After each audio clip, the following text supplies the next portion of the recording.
The chandeliers of the Manhattan Grand shimmered like frozen lightning, casting waves of gold across a sea of tuxedos and diamonds. The annual Holden Foundation Gala was the crown jewel of New York's social calendar, a night where the rich toasted to their own generosity. Every laugh just echoed like money. Every smile hid a secret. Anna Moore moved quietly among them, her black uniform crisp, her shoes aching. To the guests, she was invisible. A hand refilling champagne, a shadow clearing plates. But tonight, her life was about to collide with theirs in a way no one could imagine. She balanced a tray of glasses when a courier in a dark suit slipped through the crowd, clutching a wooden box about the size of a shoebox.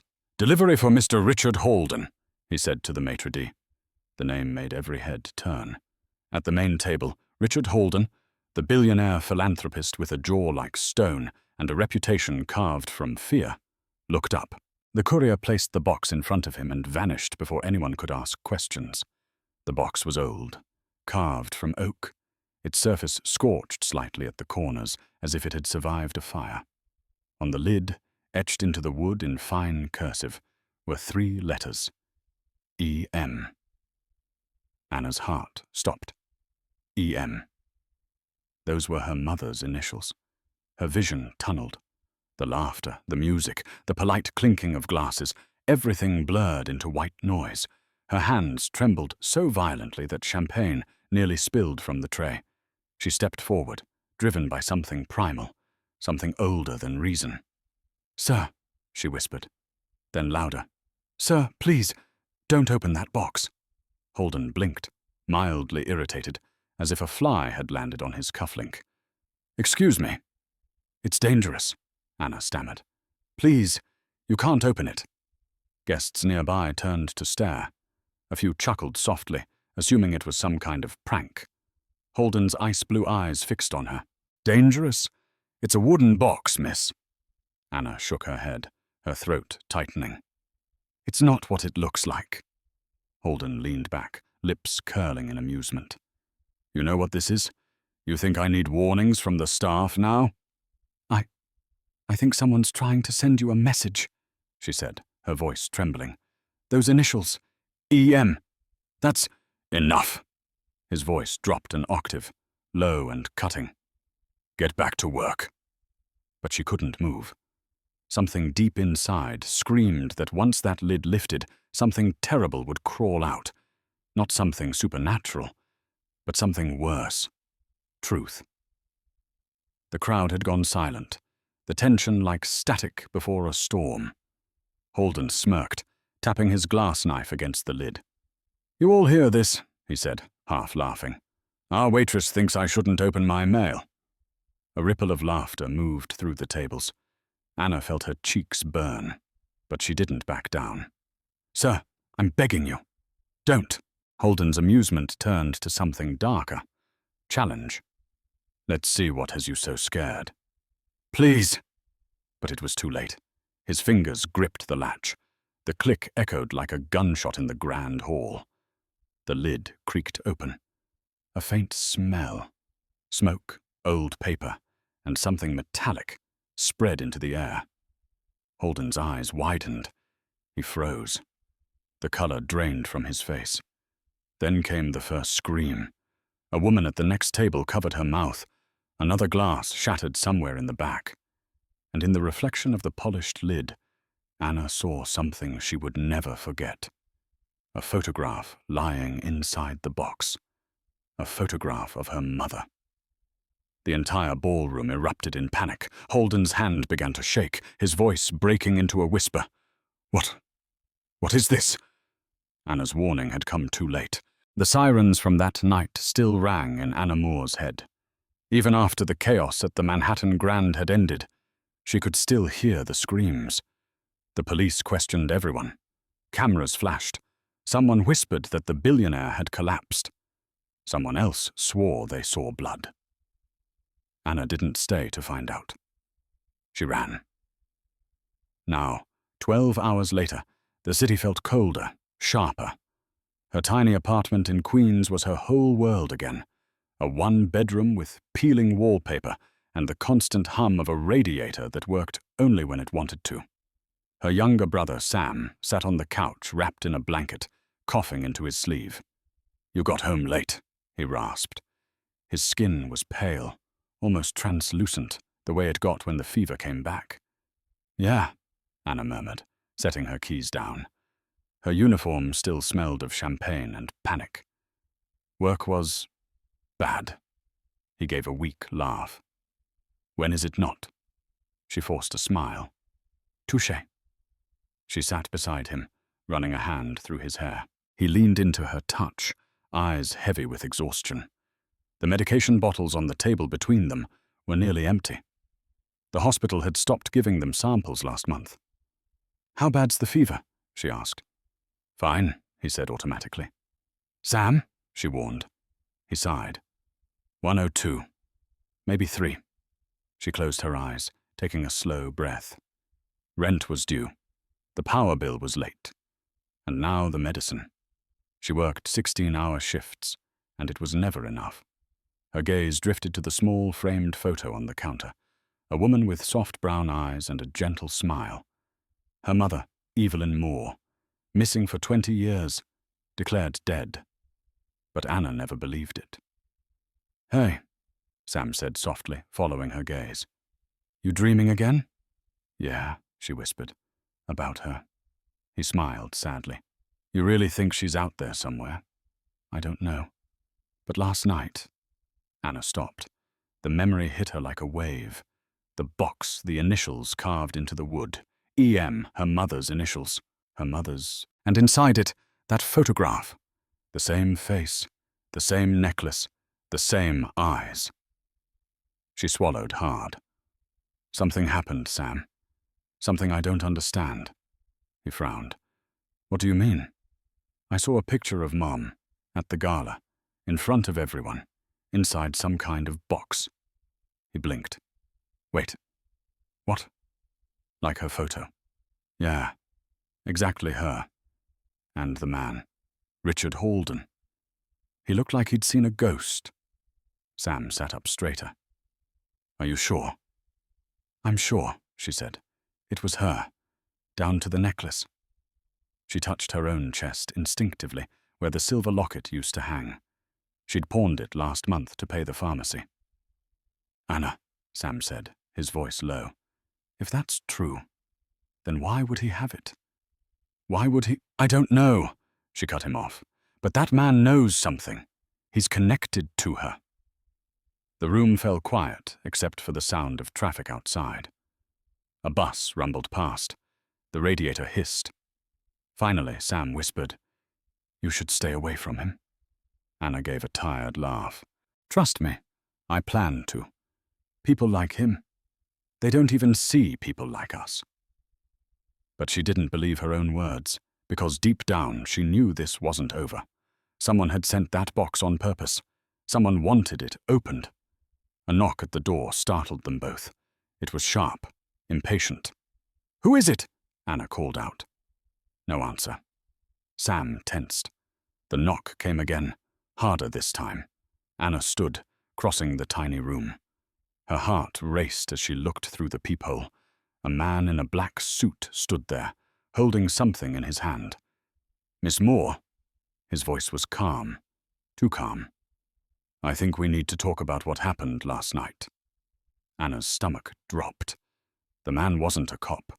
He was from Holden's world, and he'd found her. The man at the door introduced himself as Michael Graves. His voice was even, professional, and his eyes gave away nothing. He flashed an ID card embossed with the gold insignia of Holden Industries. "I'm here on behalf of Mr. Richard Holden," he said. "He would like to speak with you about last night." Anna's grip tightened on the doorframe. "About last night? You mean the part where everyone screamed?" His expression didn't change. "Yes, that part." Sam coughed behind her, his voice weak. "Anna, who is it?" She glanced back. "No one important." Then to Graves. "Tell your boss I have nothing to say." He didn't move. "Mr. Holden collapsed after the incident. He's recovering. But he had one clear request before he passed out. Find the girl. His exact words. Anna's pulse quickened. Why? Maybe you should ask him yourself, Graves replied. He's hosting a private dinner tonight at the Holden Tower. You're invited. I'm a waitress, she said flatly. People like me don't get invited. A ghost of a smile touched his lips. Apparently, you do now. He left a white envelope on the doormat, nodded once and walked away, disappearing into a waiting black car. Anna closed the door, her hands shaking. She tore the envelope open. Inside was a formal card, her name printed in elegant cursive, and a single line beneath it, 7:00 p.m. Holden Tower. Come alone. She stared at it for a long time. The edges of the card trembled between her fingers. Anna, Sam said, his voice small. You're not going, right? I don't know, she admitted. You said he's dangerous. I said he's powerful. That's different. But she was lying. Everything in her told her to stay away. And yet, curiosity clawed at her chest. If Holden knew something about her mother, she couldn't just ignore it. By 7, she found herself in a borrowed dress, hair tied back, standing in front of Holden Tower, a skyscraper that seemed to pierce the clouds. Its mirrored windows reflected the dying sunlight, turning the whole building into a burning pillar of gold. Inside, marble floors gleamed like still water. A woman at the front desk looked her up and down with polite disdain. Name? Anna Moore. The woman hesitated, checked her screen, then forced a professional smile. Mr. Holden is expecting you. Take the express elevator to the top floor. The elevator doors slid shut, sealing her in with her reflection. Tired eyes, cheap shoes, a thrift store dress that didn't belong in this world. The higher she went, the tighter her chest felt. When the doors opened, she stepped into another universe. The penthouse was less an office and more a palace of glass and steel. Floor-to-ceiling windows revealed the glittering skyline below. A massive chandelier hung like a frozen comet above a long table set for 2. Richard Holden stood by the window, looking out over the city. He turned when he heard her steps. The faint bandage at his temple was the only sign of what had happened. Miss Moore, he said quietly, you came. You sent someone to my home, she replied. I didn't have much of a choice. He studied her face with unsettling focus. Do you know what was in that box? Her jaw tightened. I know what I saw. He nodded slowly. Then you know why I needed to see you. Anna folded her arms. That picture. Why did you have it? Who sent that box? Holden's eyes darkened.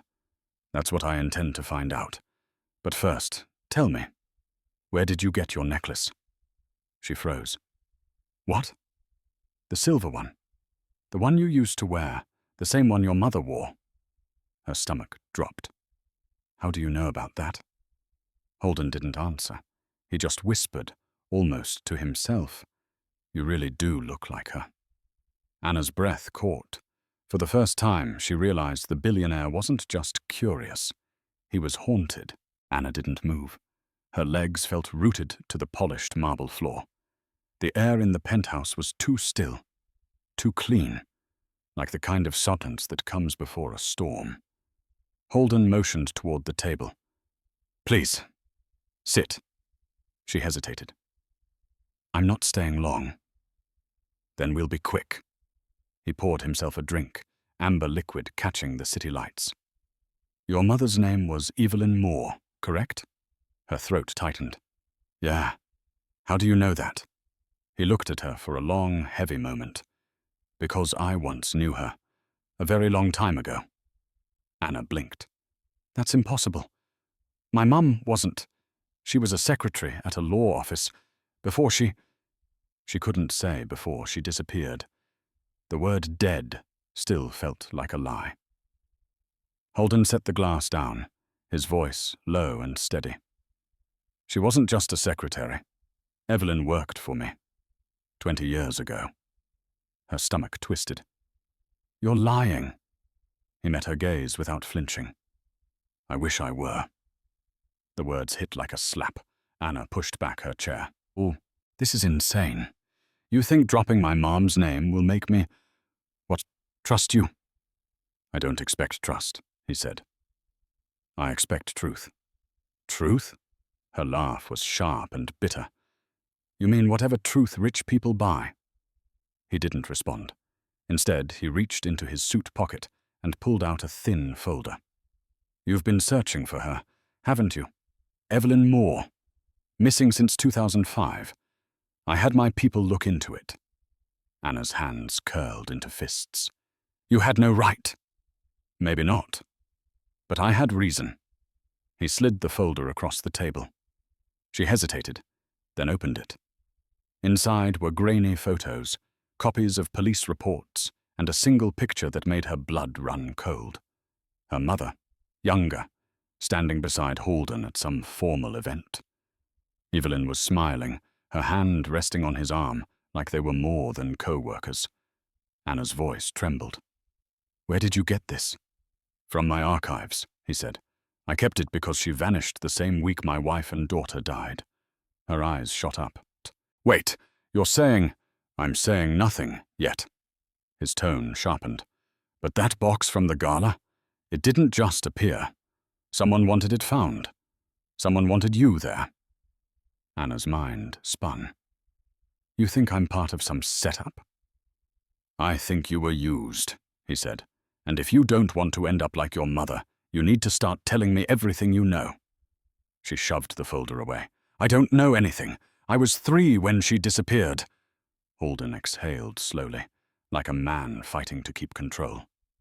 She came to me once, just before she vanished. Said she had proof, evidence of something inside my company. Then she was gone. And now, after 20 years, that same name, that same photo, shows up in a box delivered to me in front of the entire city. He leaned closer, voice a near whisper. You understand what that means? Anna's pulse pounded in her ears. It means someone's playing with both of us. Holden nodded. Or worse. Someone's trying to finish what they started. The elevator chimed behind her. Both turned.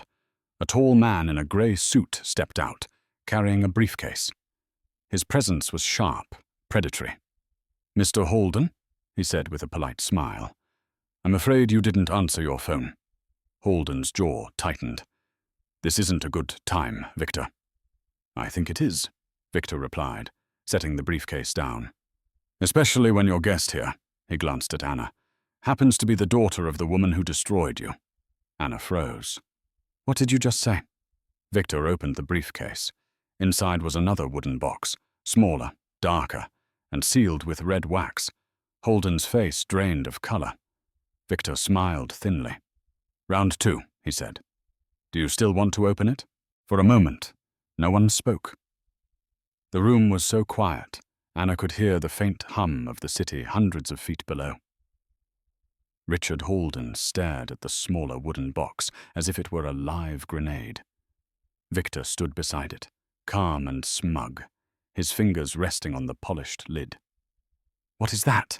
Anna demanded, her voice unsteady. Victor smiled without warmth. A reminder, Miss Moore. Some secrets don't stay buried. Holden's tone was a warning growl. Put it away. I don't think so, Victor said, his eyes flicking to Anna. You wanted answers, didn't you? Here's one. He reached into his jacket and pulled out a small remote. I suggest you both watch carefully. Anna's pulse thudded. What are you doing? Victor pressed a button. The far wall, a panel of tinted glass, suddenly lit up. It was a screen, and a video began to play. The footage was old, the quality grainy. A woman appeared on the screen, sitting in what looked like a hospital room. Her hair was messy, her face pale. Anna's breath caught in her throat. Mom? Holden took a step forward, eyes wide. Evelyn? On the video, Evelyn Moore looked straight into the camera. Her voice was hoarse, trembling. If you're seeing this, she said, then I failed, and he'll tell you it was an accident, but it wasn't. Richard Holden knows the truth. The room tilted, Anna felt her knees weaken. What? What is this? Victor's voice was smooth as glass. A confession, recorded just weeks before the fire that destroyed half of Holden's estate. Holden slammed his fist on the table. This is a fabrication. Victor raised a brow. Is it? Then you won't mind if we show it to the press. They're very interested in lost tapes. Anna looked between them, heart pounding. You're blackmailing him? Not him, Victor said. You. Her stomach dropped. Me? You're the perfect headline, he said. The waitress, the daughter of a dead woman, connected to the city's most powerful man. People will eat it up, unless... He trailed off, smiling. You agree to disappear. Walk away. Leave this city, and this story, behind. Holden's face was carved from stone. You're trying to bury her, like you buried her mother. Victor's smile didn't waver. Correction. You buried her mother. I'm just cleaning up what's left. The room exploded into chaos. Holden lunged forward, grabbing Victor by the collar. The older man didn't resist. He just stared back with a predator's calm. Careful, Richard, Victor said softly. You hit me, and tomorrow every news outlet in America will have that video, and your empire will burn. Holden froze. His grip loosened. Victor straightened his jacket and smoothed his tie. Good boy. He turned toward Anna. You don't belong in this world, Miss Moore. Go back to whatever diner you crawled out of. This is your last warning. Anna's cheeks burned. You don't get to talk to me like that. Victor chuckled. Oh, but I do. You're nothing here. Just a ghost of a scandal. Something in her snapped. She stepped forward, eyes blazing. You think money makes you untouchable? My mother risked everything to expose what you people did. You think I'm afraid of you? Victor leaned close enough that she could smell his cologne. You should be. Before she could respond, the elevator doors slid open again. 2 men in suits entered, reporters, microphones already raised. Mr. Holden, care to comment on the video? Holden's security rushed in behind them, shouting. Flashbulbs went off, blinding Anna. She heard her name shouted, questions flying, chaos spreading. Victor slipped out through the back, smiling like a man who had planned every second. Holden grabbed Anna's arm and whispered fiercely, Get out, now, before they destroy you too. She pulled free, trembling. Tell me the truth first. What did you do to her? His voice cracked. I tried to save her, but the look in his eyes told her there was more. Something darker, something she wasn't ready to hear. And as the reporters swarmed, one of them shouted the words that froze her blood. Miss Moore, is it true you're the daughter of Richard Holden? The reporters' voices echoed through the glass and steel penthouse like gunfire. Cameras flashed, microphones waved, and in seconds the air turned electric. Miss Moore, are you related to Richard Holden? Is Evelyn Moore your mother? Did she accuse him of murder? Was the video real? Anna's vision blurred. The flashes were blinding, the questions louder and sharper with every second. Richard Holden stood frozen beside her, jaw locked, his face drained of color. He didn't deny it. He didn't say a word. And that silence was enough. One reporter gasped. So it's true. Security finally moved, shouting, pushing people toward the elevator. Anna stumbled back as a guard blocked the reporter's path. The last thing she saw before the doors closed was Victor, smirking from the hallway, mouthing 2 silent words. Told you. The elevator doors slid shut, trapping her in silence. She stared at her reflection in the mirrored walls, her pale face, her wide, terrified eyes, and whispered, What have I done? Downstairs, the hotel lobby was chaos. News vans already crowded the street, cameras aimed at the tower's entrance. She pushed through the crowd, ducking under a line of reporters until she burst into the cold night air. Her phone buzzed non-stop. Unknown numbers, news outlets, even her boss from the restaurant.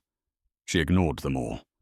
She just kept walking, fast, her heels clattering against the sidewalk. By the time she reached the subway, her hands were shaking so badly she could barely hold her Metro card. The city felt like it was watching her, whispering her name through every flickering light. She collapsed into an empty seat. The train lurched forward. A woman across from her was scrolling through her phone, and then Anna saw it, her own face on the screen. Holden scandal explodes. Missing secretary's daughter found alive. Her stomach turned.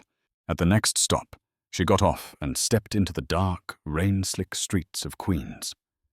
Her apartment building loomed ahead, run down, familiar, safe. But as she climbed the stairs, she saw the door was slightly open. "Sam," she called. No answer. Her heartbeat thundered as she pushed the door open. The lights were off. The place was a mess, chairs overturned, drawers open, and on the kitchen table lay a single envelope, her name written in careful black ink. She ripped it open. Inside was a photo. Sam, bound to a chair, eyes wide with fear. And beneath it, a note. "If you want him alive, stop talking. You've inherited your mother's mistakes." The paper slipped from her fingers. Her chest constricted, panic flooding her veins. "No," she whispered. "No, no, no." Her phone rang again. Unknown number. She answered with shaking hands. "Where is he?" A calm male voice replied, "Alive, for now. If you want to keep it that way, you'll meet me tomorrow night. Alone." "Who are you?" she demanded. "You already know," the voice said. "You met me in the penthouse." "Victor." Anna gripped the phone tighter. "If you hurt him—" "I don't need to hurt him," Victor interrupted. "I just need your silence. And something you have." Her mind raced. "What are you talking about?" "The box," he said simply. "The one from the gala. Bring it to me." "I don't have it." "Then find it. You have 24 hours. The line went dead. Anna stood in the wreckage of her tiny apartment, staring at the photo of her terrified brother. Her mother's words echoed in her mind, words she hadn't thought about in years. "If you ever see the phoenix symbol again, don't trust anyone." She looked down at the back of the photo. A small symbol was scrawled in ink, a phoenix with its wings spread wide. Her mother's mark. Tears blurred her vision, but beneath the fear, something fierce started to burn. "They want a box," she whispered. "Then they'll get the truth with it." And for the first time, Anna Moore stopped running. She was going to find the box, and whoever destroyed her family. Rain hammered the city all night, washing the streets in silver light. Anna barely slept. She sat on the floor beside the couch, surrounded by old boxes, folders, and scraps of her mother's life she'd kept buried for years.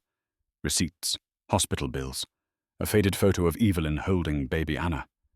None of it told her where the box had gone. By sunrise, her eyes were raw from crying, her mind spinning.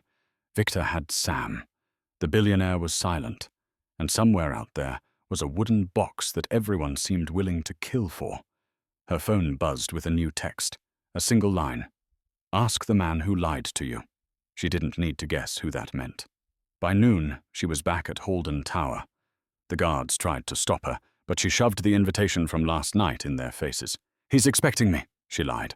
When the elevator doors opened to the top floor, she found Richard Holden sitting at his desk, staring out the window. He looked older, like the night had aged him 10 years. Tall. He didn't turn around. "I told you to stay away."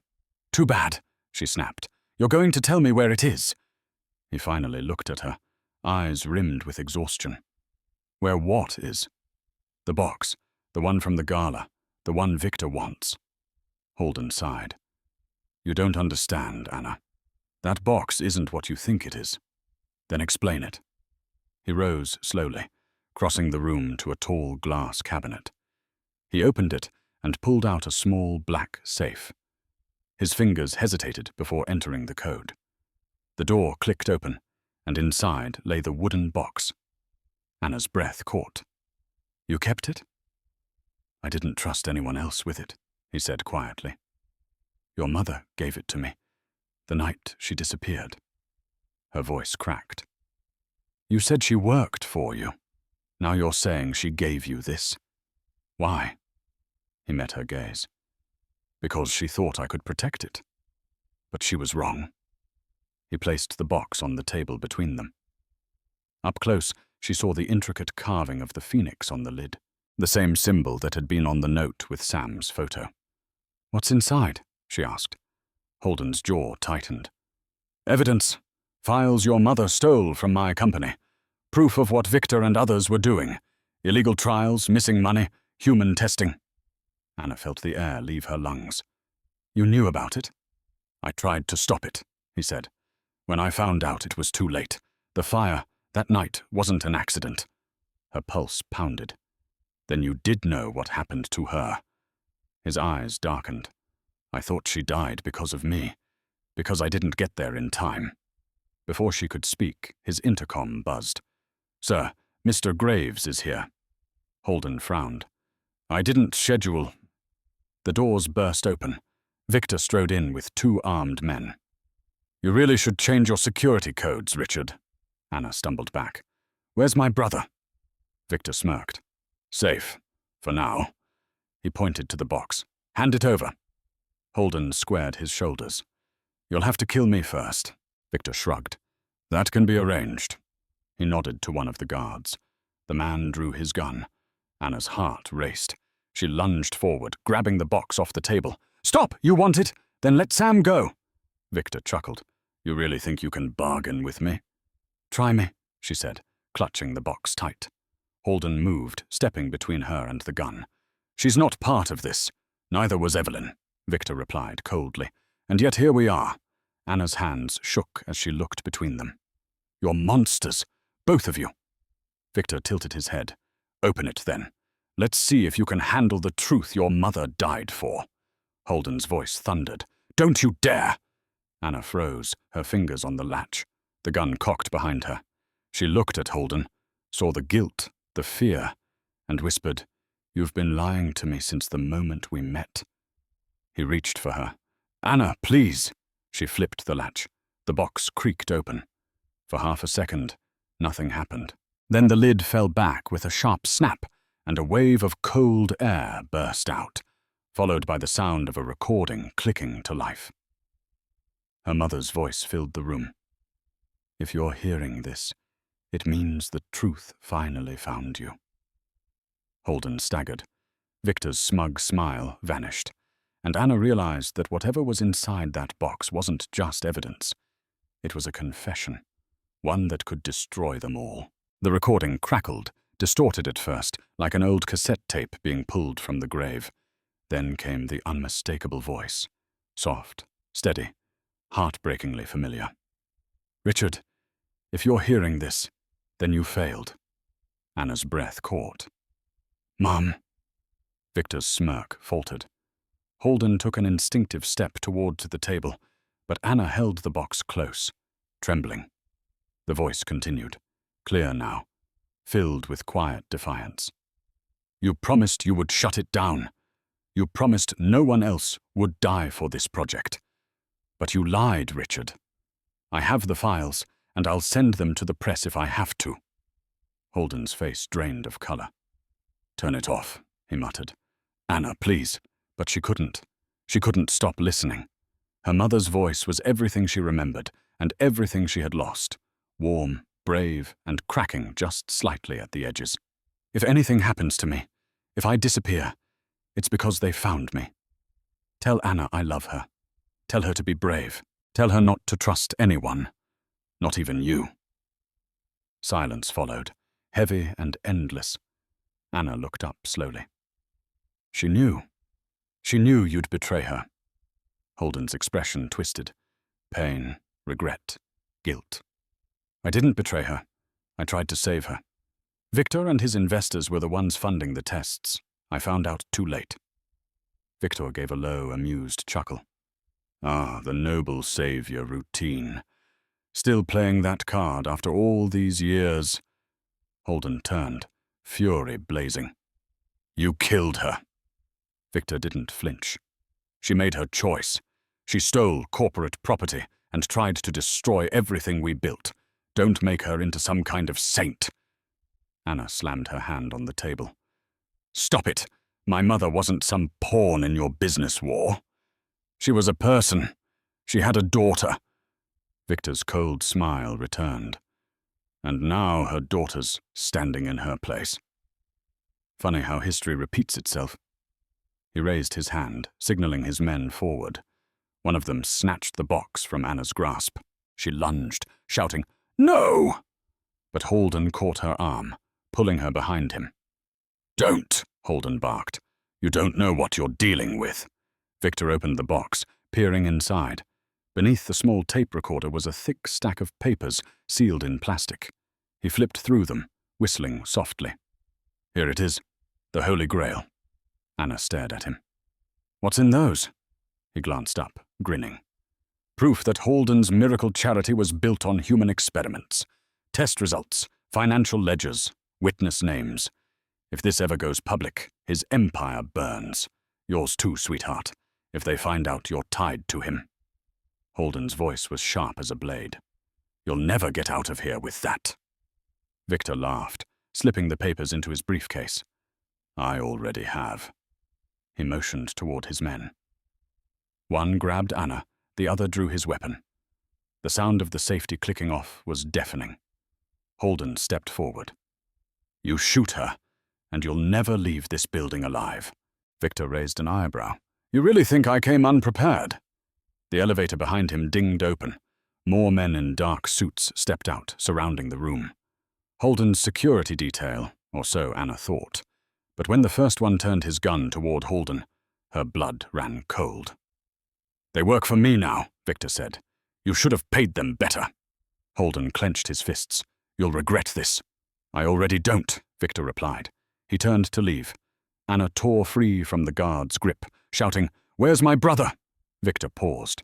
"Alive. For now. He'll stay that way, if you stay quiet." Holden lunged. "Victor!" A gun went off.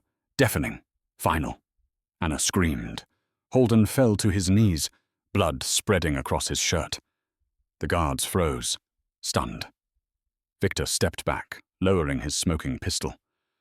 "Well," he said coolly, "that saves me the trouble." He looked at Anna. "I told you not to open the box." He walked out, leaving chaos behind. Anna dropped to the floor beside Holden, pressing her hands against the wound. "Stay with me," she cried. His voice was faint, broken.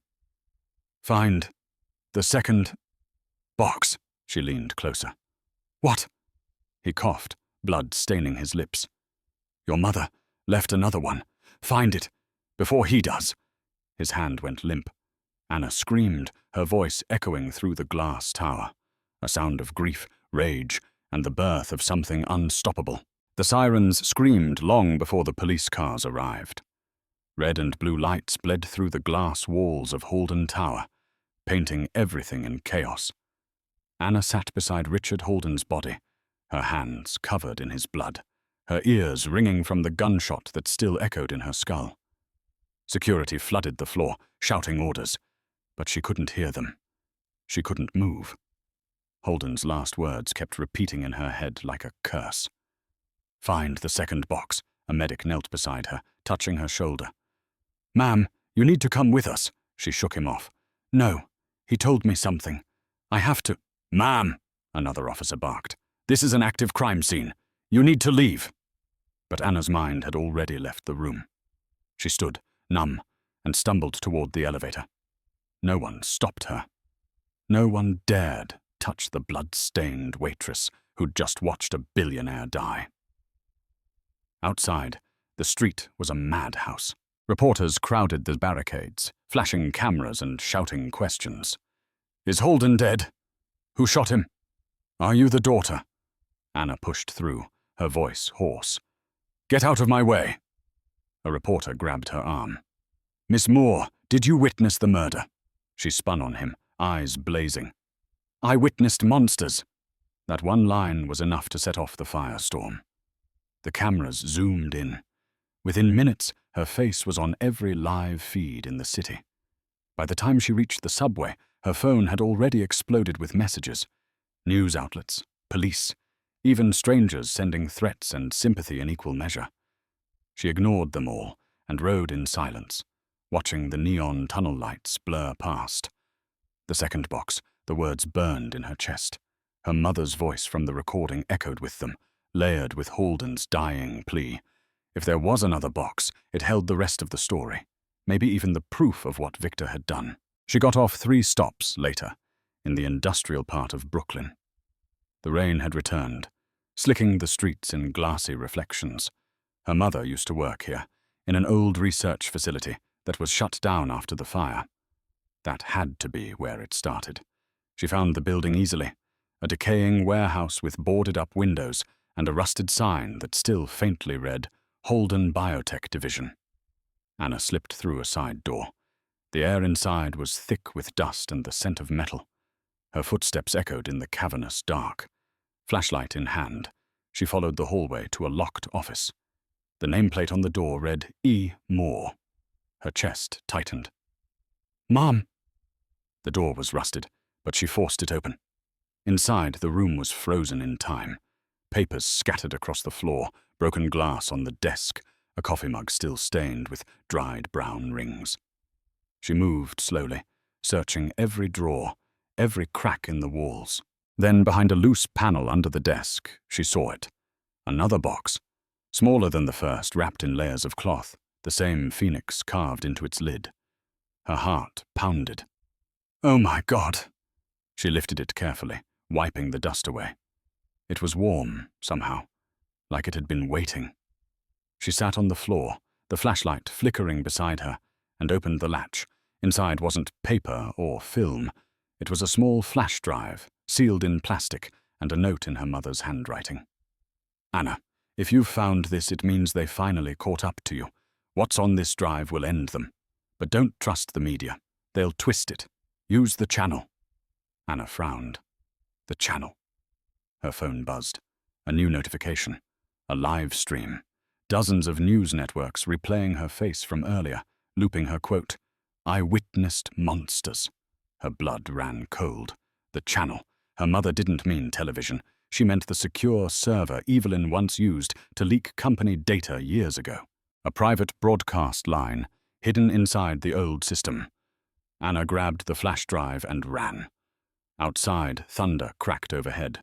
Sirens wailed again in the distance. Somewhere above, a drone whirred. Watching.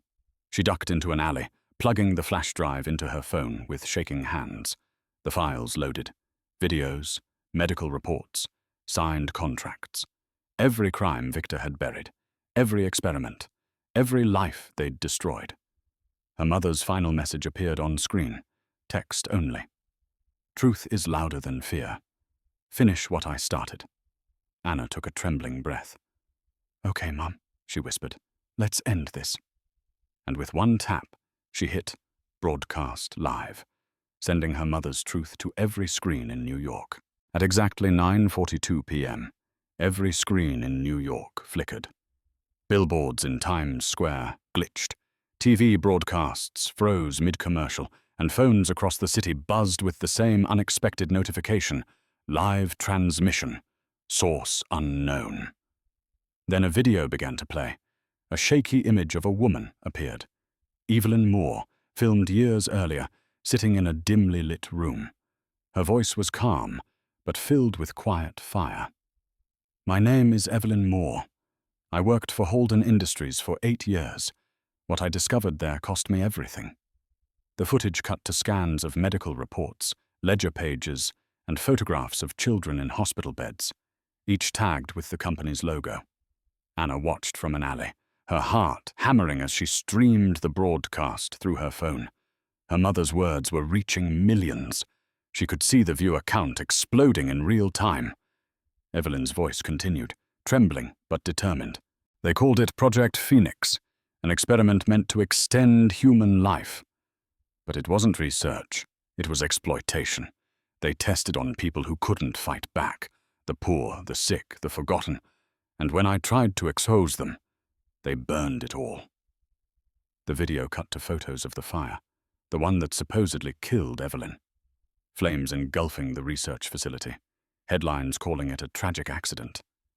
Anna whispered, "You did it, Mom?" But the moment of triumph didn't last. Her phone buzzed again, an incoming call. Unknown number. She hesitated, then answered. Who is this? Anna. Victor's voice came through, smooth and calm. You've made a very big mistake. Her stomach clenched. You think I care? You should, he said, because your brother does. Her breath caught. If you touch him, Victor interrupted, his tone tightening. You don't seem to understand what happens when a city turns against you. That video? It doesn't just hurt me. It destroys everything your mother ever tried to protect. She didn't want chaos, but that's what you've unleashed. Good, Anna spat. Let them see what you did. There was a short pause. Then Victor said softly, You think this ends with the truth? It never does. The truth just burns everyone in its path. The line went dead. Anna's hands shook. Her reflection in the phone's dark screen looked like a stranger. Wild eyes, streaks of dirt and blood, a face caught between fear and fury. A new sound broke through the rain, people shouting in the streets. She stepped out of the alley and saw crowds forming around storefronts where the video still played. People gasped, pointed, argued. A woman covered her mouth in horror. A man cursed Holden Industries out loud. The city was waking up. Then police sirens wailed again, but this time they weren't Tanur, heading for Victor. They were looking for her. She saw her face flash across one of the giant screens in Times Square. The Chiron read, Suspect in Holden Tower, murder identified. Anna Moore. Her stomach dropped. No. They were framing her. Within seconds, police cars screeched to a stop at both ends of the block. Officers spilled out, shouting for her to get down. Anna ran. She darted through the crowd, the rain pelting her face, slipping between bodies and flashing lights. A gunshot cracked behind her. A warning shot. She didn't look back. She turned down a side street, lungs burning, until she found a service door half hidden by a dumpster. She shoved it open and collapsed inside a dark maintenance tunnel. Her chest heaved. Her hands trembled around the phone, which still streamed the broadcast. The comments were flooding in. Thousands of voices from around the world now watching. Is this real? She's a hero. She killed Holden. Find her. Anna swallowed hard. They'll believe anything they're told, she muttered. Her mother's voice echoed in her head. Don't trust anyone. She closed her eyes, whispering to herself, You started this, Mum. I'll finish it. But as she looked up, she froze. At the far end of the tunnel, a silhouette stood waiting, tall, motionless, illuminated by the faint light of the street behind him. A man's voice echoed softly. You made quite the broadcast, Miss Moore. She recognized it instantly. Michael Graves, Holden's former security chief, now pointing a gun straight at her. Anna froze, her pulse hammering in her ears. The sound of dripping water echoed through the maintenance tunnel, each drop marking the seconds between life and death. Michael Graves stepped closer, the glint of his gun catching what little light filtered in from the street. You've been busy, he said, voice low, calm, almost tired. Broadcasting classified evidence to the entire country. Quite a stunt. Anna took a shaky step back. You work for Victor, don't you? He tilted his head slightly. I used to work for Holden. Now I work for whoever's left standing. That's not an answer. He smiled faintly. It's the only one that matters. Her heart pounded. Where's my brother? Michael's expression didn't change. Alive, for now. Victor doesn't want him dead. Not yet. Leverage is more valuable than corpses. Anna clenched her fists. You're helping him blackmail me? I'm helping myself survive, he said. You think any of this is about you? About justice? You're just a trigger. The spark that started a fire too big to control. She swallowed hard, forcing herself to stay calm. Then why point a gun at me? If Victor wanted me dead, I'd already be gone. Michael hesitated. For a moment, something almost human flickered behind his eyes. I was sent to bring you in. Alive. Her voice dropped to a whisper. Then why haven't you done it yet? He didn't answer. His jaw tightened. Because I watched that broadcast. I knew Evelyn Moore. She didn't deserve what happened to her. The words hit her like a punch. You knew my mother? He nodded once. I was part of her security detail back then. She was smart, braver than anyone in that building. When she found out what they were doing, she tried to get the evidence out. I tried to help her, but someone tipped them off. The fire wasn't supposed to happen. Anna's throat tightened. You let her die. Michael's voice cracked. I tried to save her. I pulled her out, but she went back inside. Said she couldn't leave without the proof. When the explosion went off, I thought she was gone. I didn't know she left those recordings. Anna stared at him, searching his face for any sign of truth. If you cared, then help me. Help me stop Victor. Michael looked away. You don't stop men like Victor. You survive them. She stepped closer. I'm not leaving without my brother. He sighed. You're your mother's daughter, all right. Stubborn and reckless. He lowered the gun slightly. Victor's moving him tonight, mid-town, an abandoned cold storage facility near the river. But if you go there, you won't walk out alive. Anna grabbed his arm. Then come with me. He shook his head. You don't get it. There's no winning. The second you uploaded that video, you declared war. Victor has the money, the connections, the politicians. He'll bury this, and you before the sun comes up. Then I'll dig it back up, she said, every time he buries it. Michael stared at her for a long moment. You sound just like her. He lowered the gun completely. Fine. You want your brother? I'll get you inside. But once we're there, you listen to me, you follow my lead, or we both die. Understood? Anna nodded. Deal. He holstered the weapon and turned toward the exit. We've got maybe an hour before they move him. We'll need a car, and you'll need to change those clothes. Every cop in the city's looking for you. As they stepped out into the rain-soaked alley, Anna's phone buzzed again. Hundreds of notifications lighting up the cracked screen. News anchors, viral hashtags. Anna Moore, The Phoenix Files. Halden Truth. The world was talking about her now. But in that moment, none of it mattered. Only Sam did. She climbed into the passenger seat of Michael's black sedan, gripping the flash drive in her hand. If my mother trusted you once, she said quietly, then I will too. But if you betray me... Michael started the engine. You'll shoot me. I'd expect nothing less. The car sped off into the wet streets, city lights streaking across the windshield like falling stars. Anna glanced at the rearview mirror, her reflection ghost-like in the dark. Somewhere ahead, her brother was waiting, and so was Victor. Rain slicked the windshield as Michael's car cut through the industrial district near the East River. The world outside looked like something out of a nightmare. Warehouses, cranes, smokestacks bleeding steam into a bruised sky. Midnight was closing in. Anna sat in the passenger seat, fingers clenched around the flash drive in her lap. She hadn't said a word for miles. Her mind kept circling back to the same thought. Sam is alive. I can still save him. Michael finally broke the silence. You're shaking. She stared out the window. I'm angry. Good, he said. Fear makes you sloppy. Anger keeps you moving. She shot him a sideways look. Is that supposed to be comforting? Wasn't trying to be. He turned down a narrow access road that dead-ended at a rusted chain-link fence.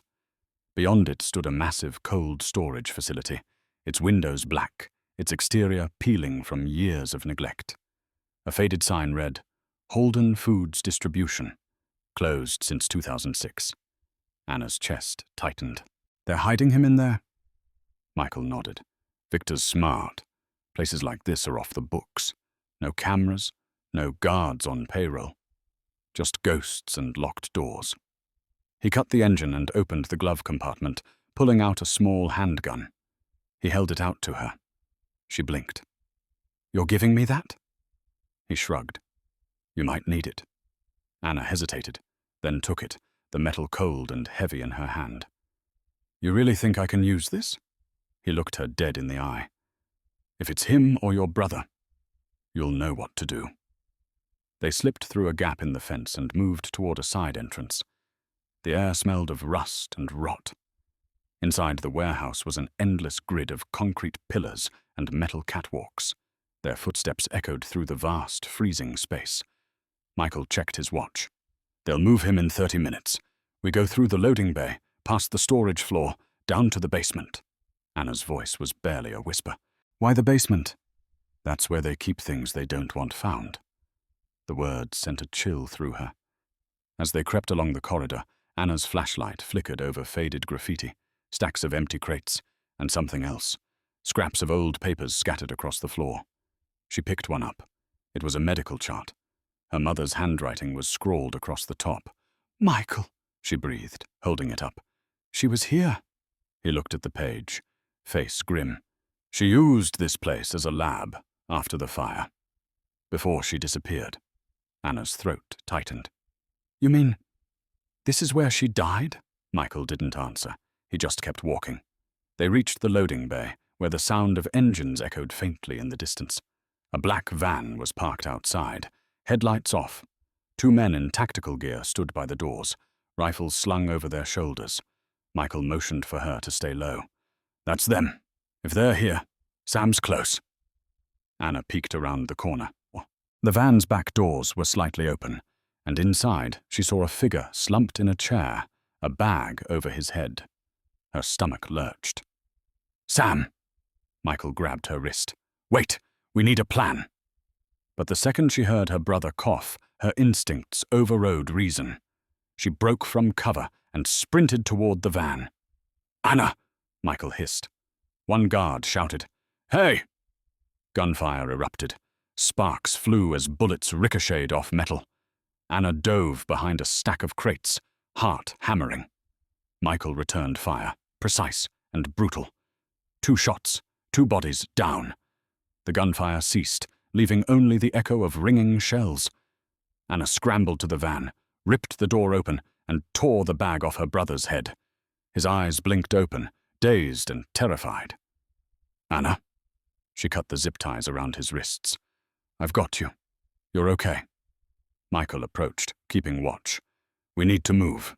Reinforcements will be here any minute." But before Anna could pull Sam from the van, a voice echoed through the warehouse, slow and mocking. "Well, isn't this touching?" They turned. Victor stood at the far end of the loading bay, flanked by armed men. He clapped his hands once, the sound sharp and cruel.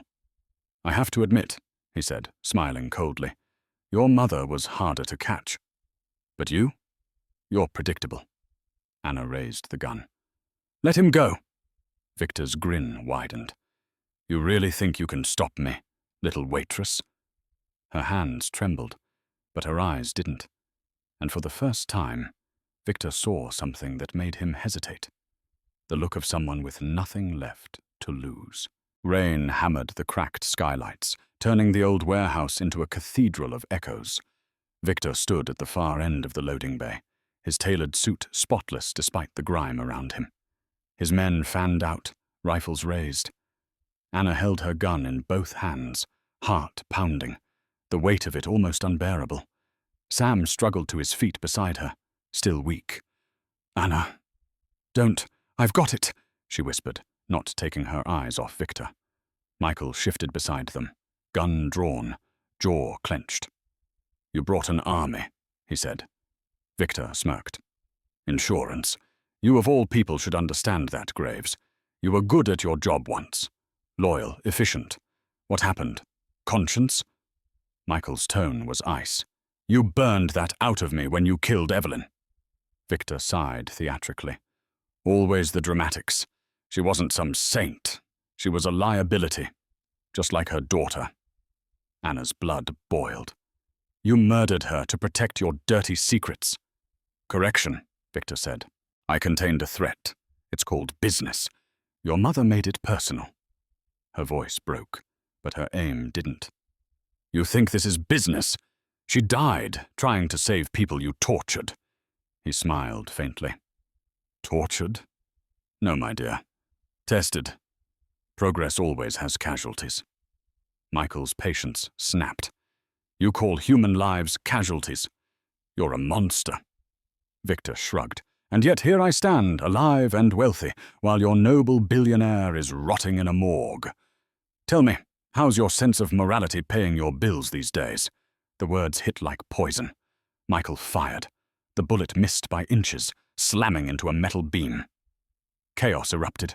Gunfire roared through the warehouse. Anna ducked behind the van, dragging Sam with her. Sparks rained down as bullets shredded crates and glass. Michael moved like a machine, taking down 2 of Victor's men before one bullet grazed his shoulder. Anna peeked out and saw Victor slipping behind a pillar. She aimed carefully, finger trembling, but before she could shoot, Sam grabbed her arm. "Anna, don't! You'll die!" She pulled free. "If I don't, we all will." She darted from cover, firing once, twice. The shots missed but forced Victor to dive for cover. Michael shouted, "Go! Get to him!" She sprinted across the floor, boots splashing through puddles. Victor's gun clicked empty. He dropped it, grabbed a crowbar from a nearby workbench, and turned just as Anna crashed into him. The impact knocked them both down. The gun slid out of her hand, clattering away into the shadows. Victor slammed her to the ground, his hands closing around her throat. "You should have stayed a waitress." She clawed at his wrist, gasping. Her vision tunneled. Somewhere, Michael shouted her name. Then, a sound. Sam yelling, "Let her go!" followed by the echo of metal on bone. The crowbar dropped from Victor's hand. He staggered back, clutching his head. Sam stood behind him, shaking, holding a wrench he'd found in the van. Anna coughed, gulping air. "Sam!" Victor recovered quickly, blood trickling from his temple. "You think that's enough to stop me?" He pulled a small device from his pocket. A remote, blinking red. "You forget where you are. This whole building is wired." Michael's face drained. "He's bluffing." Victor smiled. "Am I?" He pressed the button. Nothing happened. For a heartbeat, everyone froze. Then Victor's confident grin faltered. He pressed it again. Still nothing. From the catwalk above, a voice called out, "Looking for this?" All eyes turned upward. A figure stepped out of the shadows. One of Victor's own men, holding an identical detonator. "Sorry, boss. The deal's changed." Victor's eyes went wide. "You—" The man tossed the device down beside Michael. "She's not the only one who saw that broadcast. Half your men are done working for devils." Michael caught the detonator and crushed it under his boot. "Looks like your insurance policy expired." Victor's face twisted in rage. He lunged for Anna again, but she raised her gun and fired. The shot echoed like thunder. Victor fell back, eyes wide in shock. He hit the floor hard, the echo of his body collapsing, swallowed by the storm outside. Anna stood over him, breathing hard, rain and tears mixing on her face. "That was for my mother." Michael lowered his gun. "You did what had to be done."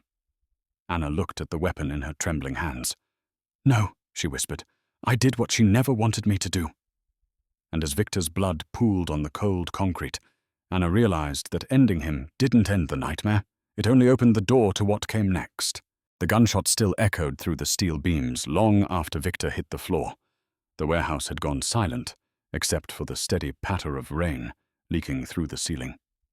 The smell of gunpowder hung heavy in the air. Anna stood there, frozen, her hands still shaking around the gun. Her chest rose and fell in ragged bursts, her mind struggling to catch up to what she'd just done. Victor lay sprawled across the concrete, blood dark and slick beneath him, his lifeless eyes fixed on the skylight.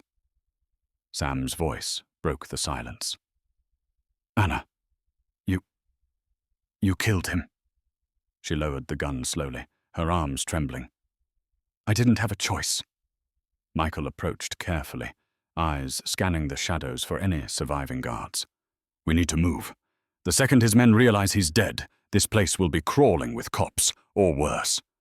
Anna didn't move. She was staring at Victor's body, a strange mix of horror and disbelief tightening her chest. "It's over," she whispered. "It has to be over." Michael's tone was grim. "It's never over. You think people like him don't have backups? Lawyers, shareholders, entire networks built on the same filth. You cut off one head, 2 more grow back." Sam gripped her arm. "Then let's go before they find us." Reluctantly, Anna nodded. They left the warehouse through a side exit, stepping out into the cold rain. The sky had lightened slightly, dawn creeping in over the city skyline. Michael led them to his car, parked a block away. He handed Anna a towel from the trunk. "Wipe that gun down. You don't want your prints anywhere near it." She hesitated, then obeyed. The gun felt heavier now, like it carried every bad decision she'd ever made. When she finished, Michael wrapped it in plastic and tossed it into the river. "Now," he said, "we find somewhere safe." They drove in silence. Sam leaned against his sister, exhausted, his head on her shoulder. Anna stared out the window as the city blurred past. The same city her mother had tried to save. The same city that had turned her into a headline. After 20 minutes, Michael pulled into an old underground parking garage beneath an abandoned apartment complex. He turned off the engine but didn't move. "This is where we lay low," he said. "For now." Anna looked at him. "For now? What happens after?" He gave a humorless laugh. "After? We try to survive the fallout." She frowned. The broadcast already exposed everything. People know the truth. "People forget the truth," Michael said quietly. "Give it a week, the networks will spin it. Victor will be painted as a martyr. You'll be the unstable girl who shot him, and Holden Industries will quietly rebrand under a new name.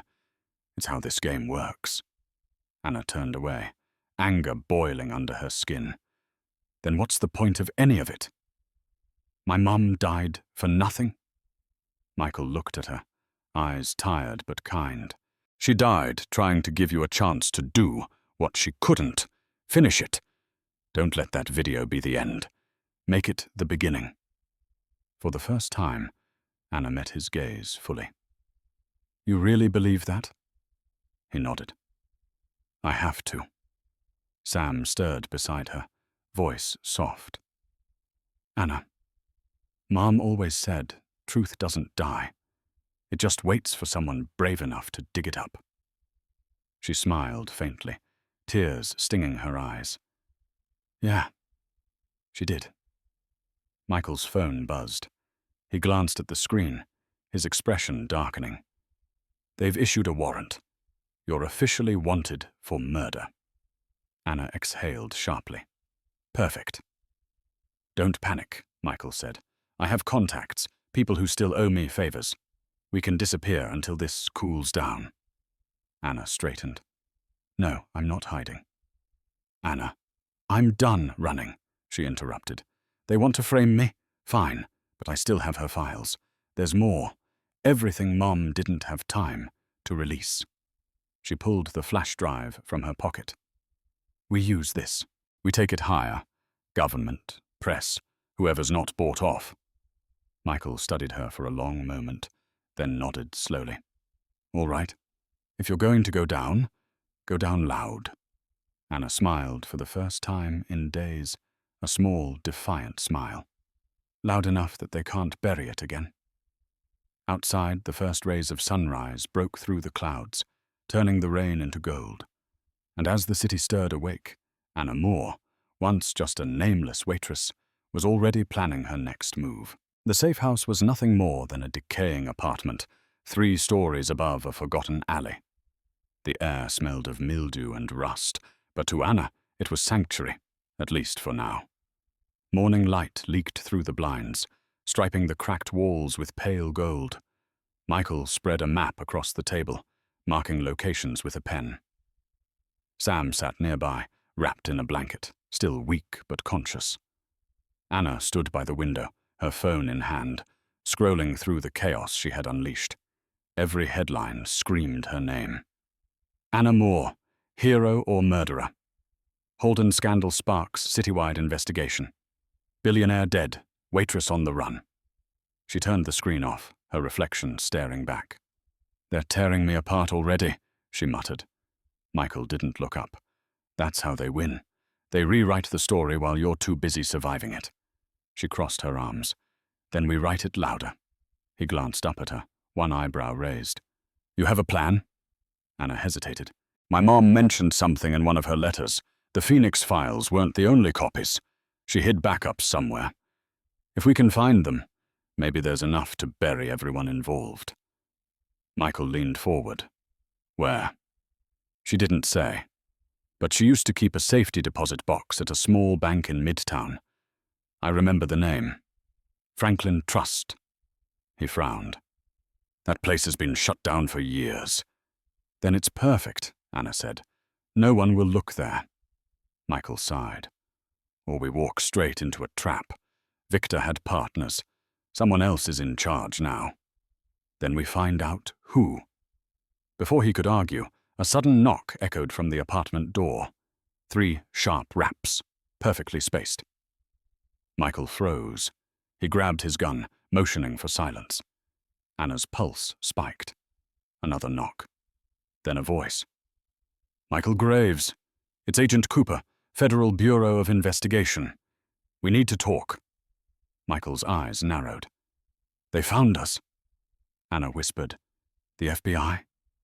That could be good. He shook his head. There's no such thing as good timing with the feds. He crept toward the door, peering through the peephole. 2 agents stood in the hallway, one tall and stern, the other holding a badge. They look real, he muttered. Then talk to them, Anna urged. Maybe they're here because of the video. Michael hesitated, then unlocked the door halfway, gun still hidden at his side.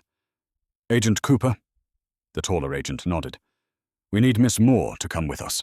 We're taking her into protective custody. Anna stepped forward. Protective from who? The second agent's smile didn't reach his eyes. From yourself, mostly. Before Michael could react, the taller one slammed the door wide open, knocking him back. The second agent drew a taser, firing directly into Michael's chest. He convulsed and fell to the floor. Michael! Anna screamed, rushing toward him, but the first agent grabbed her, wrenching her arm behind her back. Easy, sweetheart, he sneered. You're a valuable asset. We can't have you bleeding all over the floor. Sam shouted, Let her go! But the man shoved him aside. Anna struggled, fury rising like fire. Who are you? The fake agent pressed the taser to her ribs. Let's just say Victor wasn't the only one invested in Project Phoenix. Her blood ran cold. You're with them. Smart girl. He smirked. Now you're going to finish what your mother started. But for us. He dragged her toward the door, but Michael, still dazed, reached for his gun. With a weak growl, he fired once. The shot hit the fake agent in the leg. Anna twisted free, elbowing him hard in the throat. He stumbled back, dropping the taser. The other agent lunged, but she grabbed Michael's gun and fired again. The man crumpled instantly. Silence. Her hands trembled, the gun still smoking. Sam stared at her, wide-eyed. Anna, Michael groaned, struggling to sit up. They knew we were here. Someone tipped them off. Anna's gaze hardened. Then we move now. Franklin Trust. We get those files before they do. Michael nodded weakly. I'll drive. As they stumbled down the stairs into the rain, Anna glanced at the dead men behind them, each wearing a small phoenix pin on their collars. Her stomach twisted. They're still running the program, she whispered, and they want me alive for it. Michael's voice was grim. Then it's not over. It's evolving. And as they disappeared into the storm, Anna realized the truth. She hadn't destroyed Project Phoenix. She had just awakened it. The storm had followed them into the city, chasing their headlights down empty streets. Franklin Trust Bank loomed ahead, a relic from another era, its tall stone pillars cracked, its windows boarded. A for sale sign leaned crooked against the steps, half swallowed by ivy. Michael parked 2 blocks away, wincing as he clutched his still-burned chest. We have to make this quick. Whoever sent those fake agents will track us soon. Anna glanced at Sam in the back seat. He was pale but alert, gripping a flashlight. "You stay here," she said. "If anything happens, drive." "I'm not leaving you," Sam protested. "You will if I tell you to," she shot back. "Please, Sam. I can't lose you too." He hesitated, then nodded reluctantly.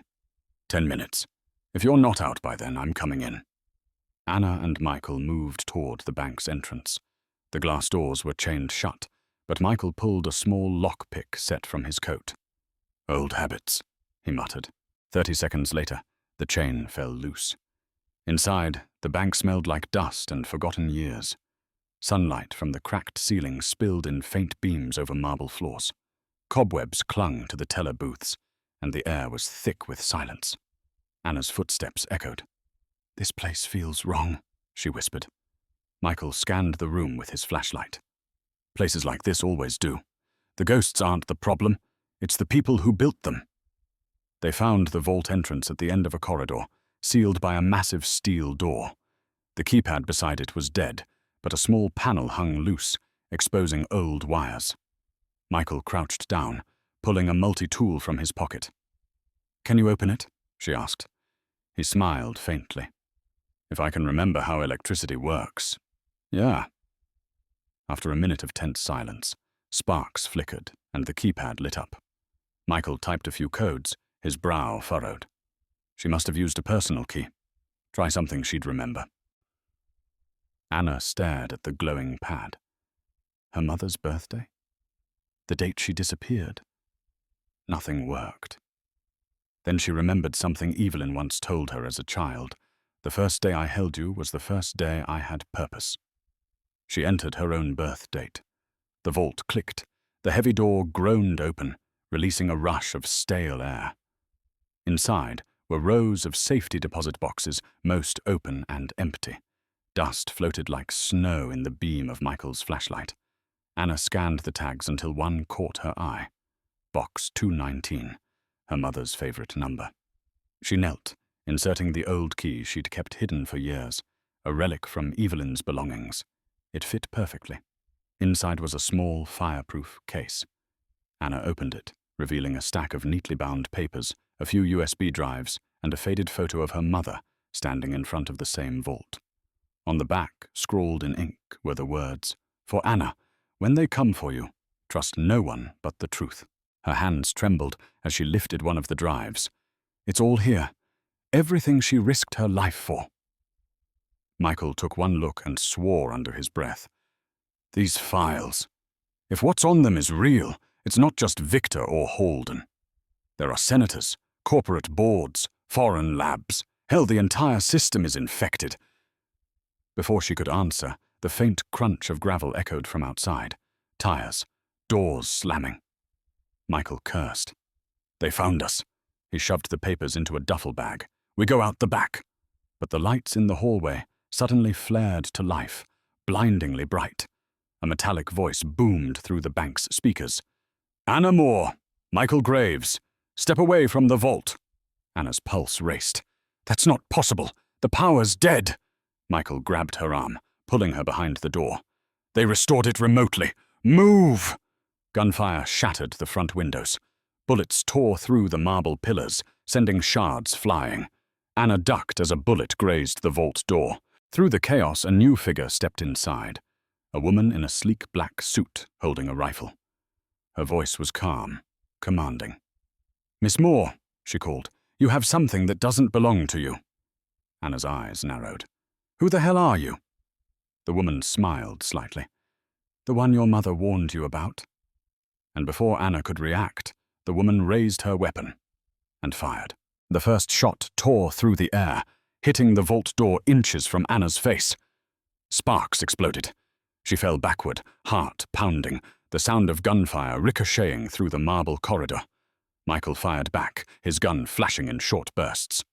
"Go! Move!" he yelled, dragging Anna toward the emergency stairwell. The woman in black advanced, calm and deliberate, her heels clicking against the marble. "You're making this harder than it needs to be, Miss Moore," she said, her voice smooth as glass. "Your mother knew when to run. Shame you didn't inherit that." Anna ducked behind a column, clutching the duffel bag tight. "Who are you?" she shouted. The woman didn't hesitate. Agent Veronica Pierce. Homeland Security, or at least that's the badge you'll see before I take those files. Michael muttered under his breath. She's not Homeland. Not anymore. Pierce smirked. You always were too curious, Graves. That's why they fired you. Michael growled. No, they fired me because I wouldn't kill Evelyn Moore when you ordered it. Anna's blood ran cold. You were there. Pierce fired again, forcing them down. She was supposed to stay quiet, but she couldn't help herself. Like mother, like daughter. Michael's jaw clenched. You don't want to do this. Pierce reloaded, eyes glinting. Oh, I do. Those drives in your bag, they contain years of classified research. We spent billions to erase that data. You think I'll let some waitress undo it? Anna peeked from behind the column. You call that research? You tortured people. Pierce shrugged. Progress isn't pretty. Michael fired another round, hitting a nearby pillar. The woman ducked, but kept smiling. You're outnumbered, she said. Anna frowned. What do you mean? The back door burst open. 3 armored men stormed in, rifles raised. Michael cursed. She brought a full team. He tossed Anna the duffel bag. Go, get out the side exit. What about you? She shouted. Or, I'll hold them off. Michael, no. Go! Anna ran, clutching the bag, feet slapping against the cracked tile. Behind her, gunfire erupted again, deafening and relentless. The stairwell door slammed shut behind her as bullets ripped through the air. She stumbled down the stairs, panting, vision swimming. Her hands were slick with sweat as she pushed through the exit, bursting into an alley behind the bank. Rain poured down in sheets. Sam was still in the car, engine running. When he saw her, he threw the door open. Where's Michael? He's buying us time, she gasped, climbing in. Go, go, go! Sam floored the gas. The tires screeched, fishtailing as the car sped into the flooded streets. Behind them, the bank glowed with flashing lights, sirens, headlights, muzzle flashes. Then suddenly, an explosion. Anna screamed, turning to look. Flames burst from the building's roof, black smoke curling into the storm. Sam's voice cracked. He didn't make it, did he? She couldn't answer. Her throat closed around the truth. They drove in silence, the city blurring into streaks of grey and orange. Anna clutched the duffel bag to her chest like it was the only thing tethering her to reality. When they reached the edge of the river, she told Sam to pull over. He did, killing the headlights. The water shimmered under the city lights, endless and dark. Anna stared out the window, trembling. She killed Mom, she whispered. That woman, Pierce. She ordered it. Sam's voice was barely a whisper. Then what now? Anna wiped the tears from her face. Now we finish it. She opened the bag, pulling out one of the drives. The label read, Phoenix Control. Her mother's handwriting again. Mom left me everything they feared, she said. Files, names, bank routes, Black Ops accounts. If I can get this out, if I can prove Pierce is still running Phoenix, they'll have to listen. Sam frowned. And if they don't? Anna's jaw tightened. Then I'll make them. He looked at her, fear and admiration mixing in his eyes. You sound just like her. Anna closed the bag, gripping it tight. That's the idea. In the distance, more sirens wailed. Pierce's men were still searching. Anna turned to Sam, her voice steady. We head north.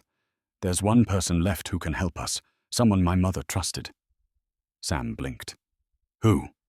Anna looked out over the water, eyes hard. The journalist who disappeared after the first Phoenix leak. And as thunder cracked across the city, she whispered her next move like a promise. Time to finish what Mom started. Dawn broke over the Hudson like a bruise fading into light. Anna hadn't slept. She drove for hours, following directions, scrawled in her mother's old notebook. Coordinates leading to a cabin tucked deep in the Catskills. Sam dozed in the passenger seat, his head against the window, the duffel bag full of files wedged between them like a living thing neither dared to touch. When they finally reached the road's end, fog hung thick between the trees. The cabin was small, almost invisible, its wooden walls dark with rain. It looked abandoned, except for the faint curl of smoke rising from the chimney. Sam frowned. "Are you sure about this?" She trusted him, Anna said. "If anyone can get the truth out, it's Jack Rourke." The name felt strange on her tongue. Rourke had been a journalist, the one who first wrote about Project Phoenix 20 years ago, before vanishing without a trace. Her mother had mentioned him in a letter. "If I disappear, find Jack. He knows where the bodies are buried. Literally." Anna approached the cabin, knocking once, twice. No answer. On the third knock, a voice came from inside. Low, gravelly, cautious. "Who sent you?" "My mother," she said. "Evelyn Moore." A long pause, then the sound of locks turning. The door cracked open, and a man in his 60s stared out, unshaven, eyes sharp and tired. He looked her over. "You've got her eyes." Anna exhaled, relief flooding her. "You knew her." "Knew isn't the word," he muttered, stepping aside. "Get in before someone sees you." Inside, the cabin was lined with papers, photos, and old computer equipment. It looked more like a war room than a home. A dozen corkboards covered the walls, webbed with red string connecting names and photos. Senators, CEOs, military contractors. And in the center, the word Phoenix circled in black ink. Sam's eyes widened. "You've been tracking them all this time?" Rourke gave a dry laugh. "Tracking? Kid, I've been running from them. Phoenix never died. It went underground. New funding, new faces, same monsters." Anna set the duffel bag on the table. Then this might be the nail in their coffin. Rourke unzipped it, pulling out the drives and papers. His expression shifted from skepticism to disbelief. "Where the hell did you get these?" "My mother hid them," she said softly. "She died protecting them." He whistled low. "Jesus, Evelyn, you actually did it." He turned to Anna. "You realize what's in here could topple half the government, right?" "Good," she said. "Let it." Rourke met her gaze. "Careful, kid. Truth's a bomb. Everyone wants to light it, but no one wants to stand close when it goes off." "I'm already standing too close," she said. "Just tell me how to use it." Rourke rubbed a hand over his beard, thinking. "There's a secure satellite uplink I built years ago. If it still works, we can leak everything to international watchdogs. Once it's out there, nobody can bury it." "Then let's do it," Sam said. Before Rourke could respond, the cabin lights flickered. Then, silence. The hum of the generator outside stopped. Rourke froze. "They found us." Anna's heart skipped. "How?" He grabbed a pistol from the drawer. "They've got drones that sniff radio signals. You must have led them here." A mechanical whine echoed overhead, a sound like an approaching swarm. Through the window, Anna saw small black shapes circling above the trees. Sam backed away. "What do we do?"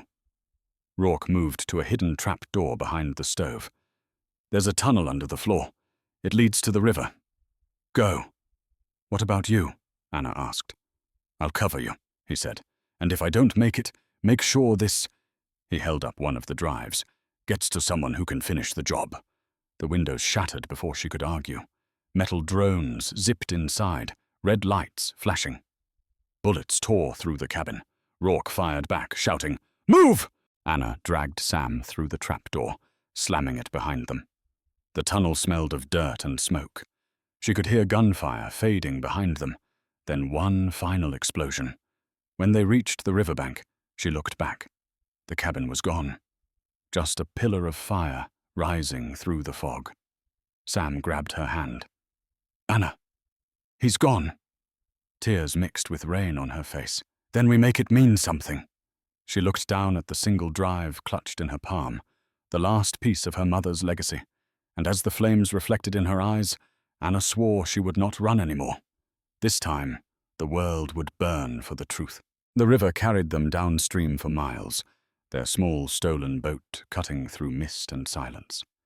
Anna's hands were blistered from rowing, but she didn't stop until the city skyline came back into view. The same skyline her mother had died trying to save. Sam sat across from her, soaked and shivering. "Anna," he said softly, "what if they're everywhere? What if there's no one left to trust?" She kept her eyes on the horizon. "Then we trust the truth. That's all that's left." They docked under a bridge, hiding the boat beneath the shadows. Anna climbed onto the pier, pulling the small waterproof case from her jacket. Inside was the last surviving flash drive. Phoenix Control. It looked harmless, just a piece of metal and plastic, but she knew it held everything: the files, the video logs, the financial trails, the names, the proof her mother had died to protect. Sam rubbed his hands together for warmth. "Where do we go now?" Anna glanced at her phone. "Rourke mentioned an uplink. If he built one, he would have mirrored it somewhere else. He was paranoid, not stupid." She tapped into the encrypted notes from her mother's old drive. One line glowed on the screen. "When all else fails, return to the beginning." Anna froze. "The beginning?" Sam frowned. "You mean—" "The Gilded Sparrow," she said. "The restaurant. That's where it all started." Within an hour, they were back in Manhattan. The streets were crawling with unmarked black cars, but Anna knew how to move unseen. She had been invisible once, a waitress no one looked at. That invisibility was her weapon now. The Gilded Sparrow was closed, its windows dark, the front door sealed with police tape. She slipped inside through the back alley, using the same service entrance she'd walked through 1,000 times before. The kitchen was cold, the smell of bleach and memories lingering in the air. Sam followed close behind. "Why here?" "She must have hidden it under their noses," Anna said. "No one would ever think to look for an uplink in a restaurant." They moved through the dining room, flashlights cutting through the darkness. Everything was exactly as she remembered. The tables, the chairs, even the faint stains of spilled wine still on the carpet. She found the old maintenance panel behind the bar. When she pried it open, her flashlight glinted off something metallic, a small network hub, long dead, its ports sealed with dust. Sam blinked. "That's it?" Anna grinned faintly. "That's it." She plugged the drive in. The hub flickered to life, humming softly as power trickled through the old wiring. On her laptop, a message appeared. "Phoenix uplink ready. Transmit?" Her finger hovered over the keyboard. "This is it, Sam. Once I hit send, there's no going back." He nodded. "Do it. For Mom. For everyone." She pressed the key. The files began uploading, streams of encrypted data flooding into a dozen hidden servers worldwide. Her mother's truth was finally breathing. But before the progress bar hit 50%, the lights in the restaurant flared on. A voice echoed from the doorway. "You didn't really think we'd let you finish, did you?" Anna turned. Agent Veronica Pierce stood there, flanked by 2 operatives in tactical gear. Her face was calm, almost pitying. "You've been busy," Pierce said, "but the truth doesn't save people, Anna. It destroys them." Anna stood her ground. "It's already too late." Pierce smiled. "You mean the upload? Half of those servers belong to us. We'll scrub it before it reaches daylight." Anna's jaw clenched. "Then I'll send it again. 1,000 times if I have to." Pierce sighed, raising her gun. "You really are your mother's daughter." Sam stepped forward. "Don't touch her." Pierce didn't even look at him. "Sit down, kid. I'm not here for you." Anna's laptop beeped. "Upload complete." She smiled faintly. "You're too late." Pierce glanced at the screen, then fired. The bullet shattered the laptop in an explosion of sparks. Anna stumbled back, heart pounding, as smoke filled the air. Pierce approached, gun still raised. But then, something unexpected happened. Every TV screen in the city flickered on. Storefronts, lobbies, even car dashboards. Evelyn Moore's voice began to speak, clear and alive across New York. Project Phoenix was never about saving lives. It was about control. Pierce froze. Her hand trembled. Anna met her gaze, tears in her eyes. "You can't kill the truth." Sirens wailed outside. News vans, police, maybe even the real feds. For the first time, Pierce looked afraid. "What did you do?" Anna stepped closer. "I gave my mother her voice back." And as the city erupted with the sound of Evelyn's broadcast, Anna finally understood. This wasn't the end of her mother's story. It was the beginning of hers. The city burned with light, not from fire, but from truth.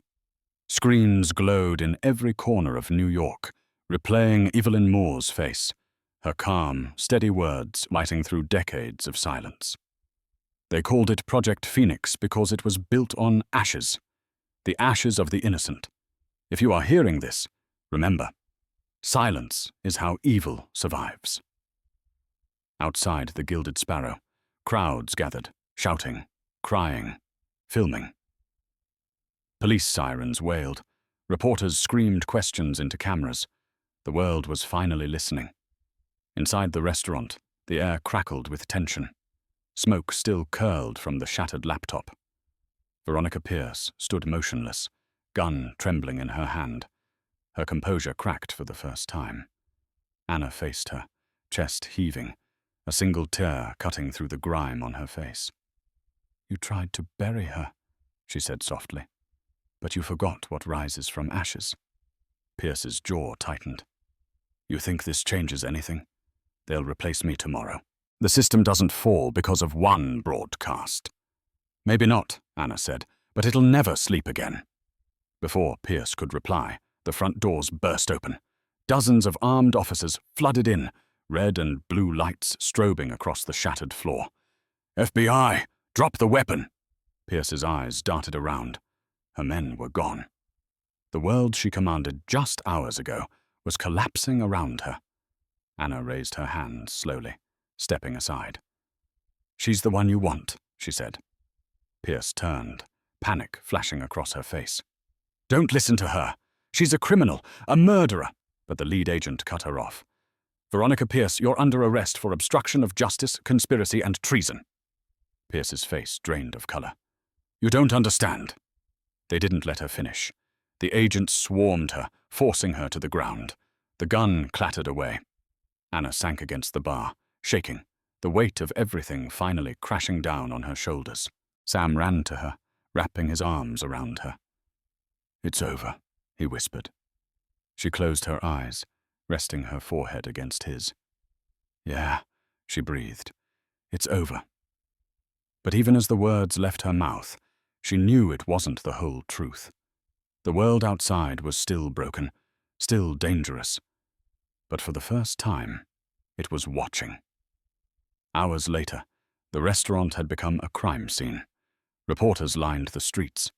Anna sat on the curb, wrapped in a blanket, watching the sun rise over the skyline. The light looked different now, softer, freer. An agent approached her. "Miss Moore," he said, "we've verified the files. They're real. Your mother's work. It's going to change everything." She nodded weakly. That's what she wanted. He crouched beside her. "You've done a brave thing, but you'll need protection. These people don't vanish overnight." "I don't want protection," she said quietly. "I want accountability." He smiled faintly. "Then you'll have to help us get it." Sam sat beside her, still clutching her hand. "What now?" he asked. Anna looked toward the horizon. The sky painted in orange and gold, the city below trembling with the power of revelation. "Now we rebuild," she said. "For her. For everyone she tried to save." A sudden vibration came from her pocket. Her phone. She pulled it out. A message flashed on the screen. "You don't know me, but I believe in what your mother started. There are more of us. The Phoenix Network." Anna's breath caught. Beneath the text was an image, a simple phoenix symbol glowing red. She handed the phone to Sam, smiling through her tears. "Looks like she wasn't alone after all." He smiled back. "Neither are you." As the sun climbed higher, Anna stood, pulling the blanket tighter around her shoulders. The world had seen the truth, and though the fight was far from over, she felt her mother's presence, not in the pain, but in the light. She whispered into the morning air, "We did it, Mum." The wind carried her words through the city, over the river, over the smouldering ruins of power and greed. A quiet promise that truth, once spoken, never dies. And as the day broke fully, Anna Moore, once just a waitress, became something her mother had always believed she would be, the spark that lit the world back up. So the story has come to an end. You're still here, aren't you? That means something in this story reached your heart in its own quiet way. Maybe it's the reminder that truth, no matter how long it hides, will always find the courage to rise. Or maybe it's about how pain, like Anna's, like her mother's, can become the fire that shapes who we're meant to be. The Stoics used to say, "The obstacle is the way. Every struggle we face isn't a wall, it's the path itself." Just as Anna stood up when everything tried to break her, we too can turn our wounds into wisdom, our losses into strength. If this story touched you, even a little, take a second to breathe. You've survived everything that's tried to silence you, and that's no small thing. Now let's keep growing, keep seeking truth, and keep rising together. If you believe stories like this matter, don't forget to like, share, and subscribe, because every time you do, you're not just supporting a story, you're reminding the world that honesty, courage, and love still have a